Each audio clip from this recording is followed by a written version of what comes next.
Господа, сегодняшний ролик будет посвящен настоящей хищной пернатой разработке – серой цапле. Это, казалось бы, всем знакомая птица не лыком шита и наверняка сможет вас удивить. Поэтому приготовьтесь, нас ожидает увлекательное путешествие по водоемам и болотам необъятной Евразии. Серая цапля – птица отряда аистообразных. Семейство цаплевых. Описание птицы вполне себе соответствует ее видовому названию. Цапля действительно серая. Черный хохолок и белая грудка не в счет. Клюв очень острый и довольно длинный – 10-13 сантиметров. Половой диморфизм у серой цапли выражен слабо. Оба пола практически неотличимы друг от друга даже с близкого расстояния. А ногам нашей героини позавидует любая топ-модель. Длинные тонкие лапки позволяют птице без труда разгуливать по местным озерам и болотам. Помимо этого, у манекенщиц есть еще один повод для зависти – это вес. При росте в 1 метр весит птичка всего 2 килограмма. Несмотря на то, что фигурки серой цапли могут позавидовать многие, ест эта животинка за двоих. Серая цапля питается исключительно животной пищей. Все, что подает признаки жизни, тут же попадает в ее желудок без каких-либо прелюдий. Рыб, лягушек и даже мелких млекопитающих красавица заглатывает просто-напросто живьем. Это активный и очень прожорливый хищник, поедающий практически всех животных, с которыми в состоянии справиться. Охотничьи приемы серой цапли достаточно разнообразны. Цапля применяет своеобразный метод привлечения добычи, раскрывая крылья и затеняя ими небольшой участок поверхности воды. Птица может выпугивать рыбу и мелких животных ногами, взбалтывая ими воду. Серая цапля – один из самых искусных охотников среди птиц. Она может часами неподвижно стоять в воде, высматривая добычу. Как только рыба или другое мелкое водное животное появляется в пределах досягаемости, цапля мгновенно кидается вперед, используя свой длинный клюв как гарпун. Этот быстрый и точный удар почти всегда успешен. Серые цапли нередко и воруют добычу у других птиц, охотящихся поблизости, чаек или бакланов. Однако они и сами могут становиться объектом подобного грабежа со стороны соседей, причем часто сравнительно мелких,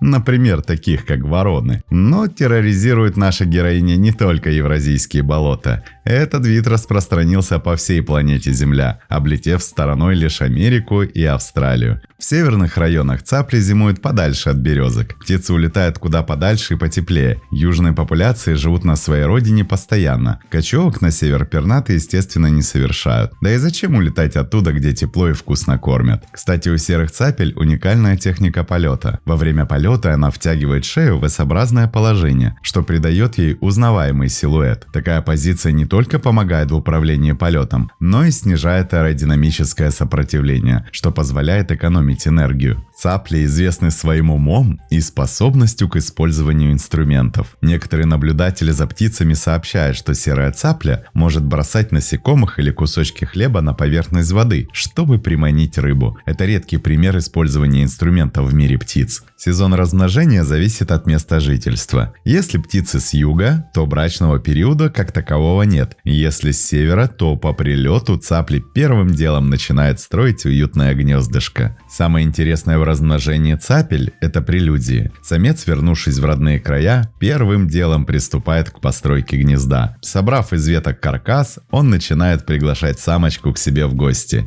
И тут, внимание, первую даму, которая откликнется на зов, потенциальный муженек выгоняет, причем с боем и криками. Видимо, цаплина отлично усвоили урок, данный нам классиками. Чем меньше женщину мы любим, тем больше нравимся мы ей. Самец принимает избранницу лишь после 2 недель этого странного ритуала. Так что поговорка «милые бранятся, только тешатся» к людям пришла от серых цапель. О птенцах родители заботятся вместе. Да, серые цапли образуют моногамные пары, и оба партнера активно участвуют в строительстве гнезда. Гнезда обычно располагаются на деревьях или кустах вблизи воды. Они довольно крупные и сложные, состоят из веточек, и каждый год пара возвращается в одно и то же место, достраивая и укрепляя свое жилище. Влюбленная пара цапель поочередно высиживает кладку на протяжении месяца. Но на этом семейная история не заканчивается. Малыши появляются на свет совсем беспомощными пушистиками. То погрей их, то покорми, то летать поучи. Весь этот круговорот длится на протяжении протяжении месяца. Кстати, молодые серые цапли имеют более тусклое коричневатое оперение по сравнению с взрослыми особями. Это помогает им лучше маскироваться и избегать хищников в первые месяцы жизни. Самостоятельными птицы становятся к 3-му месяцу жизни.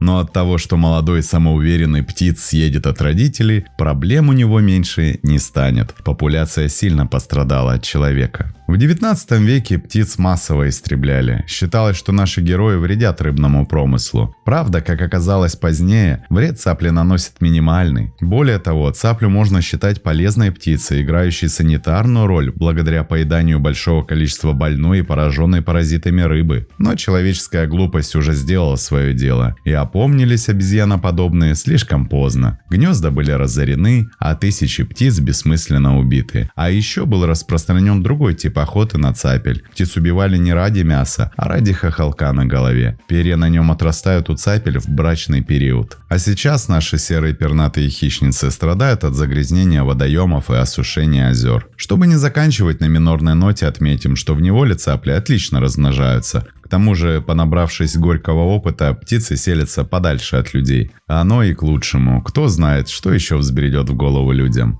Предельный зарегистрированный возраст цапли, содержавшейся в неволе, составил 24 года. Однако в дикой природе средняя продолжительность жизни серой цапли значительно меньше. А вы встречали серую цаплю в дикой природе? Пишите в комментариях. Для тех, кто долгое время с нами, кто хочет поддержать развитие канала, может перейти на платформы Boosty и Patreon по ссылкам в описании. Там видео будет появляться раньше и без рекламы, а возможно и видео, которых не будет на платформе YouTube. Надеемся, что вы цените наш труд. Спасибо, что посмотрели этот ролик. Не забываем ставить лайки, писать комментарии о том, какого бы животного вы хотели бы увидеть в следующем видео, и делиться этим видео с друзьями. Это очень помогает развитию нашего небольшого сообщества. Подписывайтесь на наши паблики по ссылкам в описании к видео. Там много интересного. С вами был канал о животных ЗУ. Мы собираем большую видеоэнциклопедию про все виды животных планеты. Любите природу вместе с нами. До скорых встреч!